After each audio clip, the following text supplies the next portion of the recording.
இவள் போலே இவளை போலே வாழ்வில் நண்பர்கள் இல்லை. மறு ஜென்மம் வந்தால் கூட நான் தான் இவளின் பிள்ளை.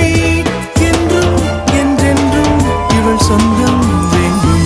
கண்ணில் அன்பை சொல்வாளே யாரும் இல்லை இவள் போலே. துன்பம் என்னை தீண்டாமல் தாயாய் காப்பாள் மண்ணிலே.